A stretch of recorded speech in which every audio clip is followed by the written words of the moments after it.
assessment of the Zimbabwe situation? Well, thank you, Mr. Sintobi. Well, first, I think it's very important to recognize that there is an opportunity in Zimbabwe. How big the opportunity is, how long it lasts, and what's realized, of course, are still to be determined. And the elections fit into that context. We've seen through the elections in this process since the change in government that there have been important improvements. Some of them are rhetorical, some of them are symbolic, some of them are actual and practical.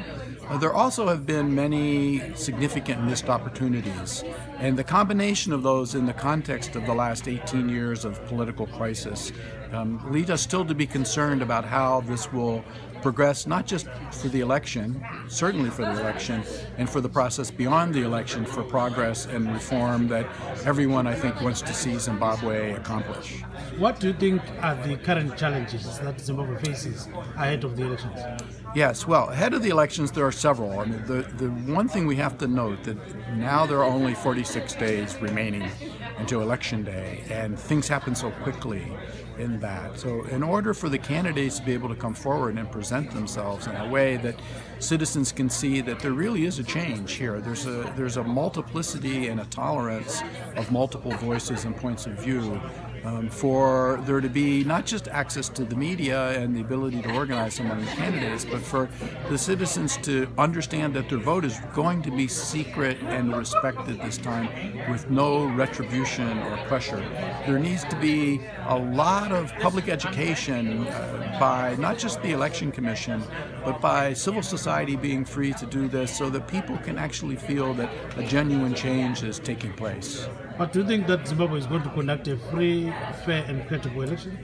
That's always an open question in every country, and certainly in a country where there has been a history since 2000 of deeply flawed and even rigged elections.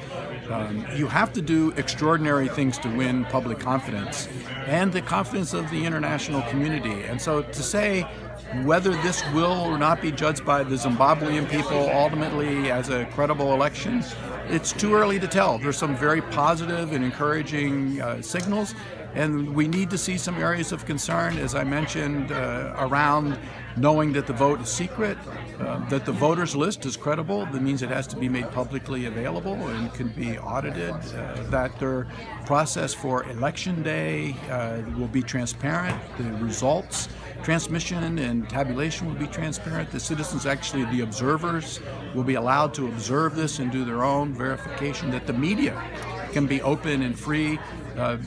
There is time, but these things have to happen, and there need to be really concerted and even extraordinary efforts to bring across that change is taking place. You seem to be worried about the role of the army. What's your concern? Yeah, so in Zimbabwe, as we all know, the army was critical in bringing about the independence of the country.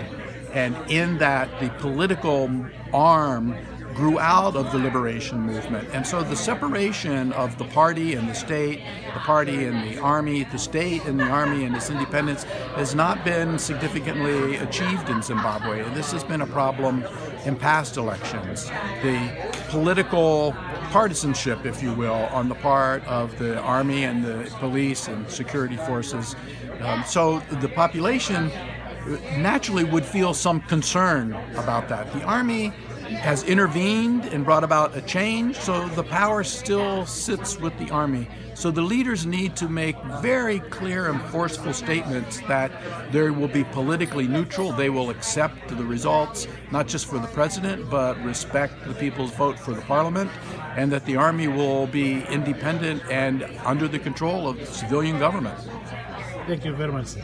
Okay.